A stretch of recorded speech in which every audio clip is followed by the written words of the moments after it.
तुम्हें गैर संजीदा लिया जाएगा अदनान। यहाँ तक कि तुम्हारे बारे में मनफी तासुर बन जाएगा। मेरे भतीजे अदनान, ऐसा मत करो।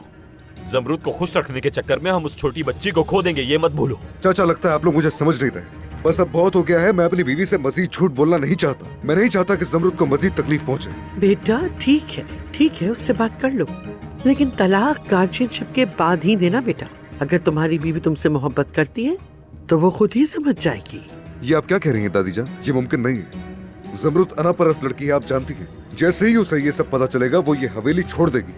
कम से कम मेरे पास तलाक का केस या कोई सबूत होना चाहिए ताकि मैं उसे कायल तो कर सकूं, वरना वो टूट कर रह जाएगी। अदनान, मैं तुम्हारी बात समझता हूँ, लेकिन यकीन जानो मुझे नहीं मालूम कि इस मसले का हल कैसे निकलेगा। उमर भाई, आप मुझे नहीं समझते। मैं सिर्फ ये चाहता हूँ कि उसे सब कुछ सुकून के साथ बता सकूं। मैं बस ये चाहता हूँ, आपसे और कुछ भी नहीं। ठीक है, देखो, मैं वादा करता हूँ कि तुम्हारी हर बात पूरी करने की कोशिश करूंगा, लेकिन अभी नहीं। मतलब कम से कम कल तक का इंतजार तो करो। आप अभी मुझसे कल तक इंतजार करने को कह रहे हैं? उफ, कुछ समझ नहीं आ रहा। हम आखिर इस हाल तक कैसे पहुंच गए?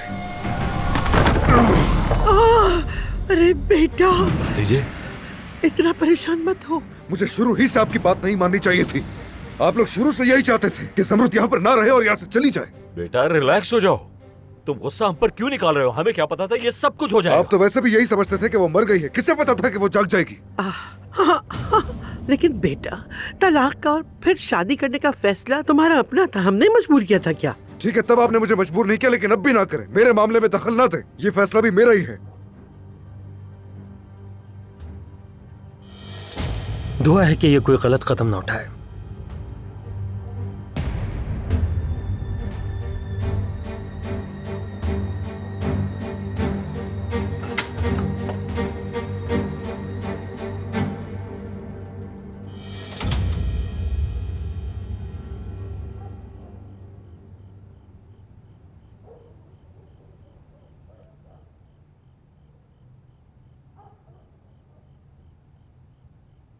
जमरूद, ऐसे मत देखो मुझे।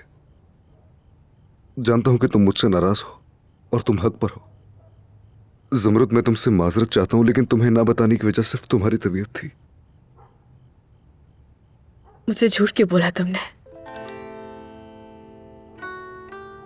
जमरूद देखो, हम इस मौजू पर बात करेंगे, लेकिन अभी नहीं, प्लीज। इस वक्त तुम्हारी सेहत ज्यादा अहम है। मेरी सेहत और खैरियत की फिक्र करना छोड़ दो अभी। ये बताओ कि झूठ क्यों बोला? जवाब दो मुझे।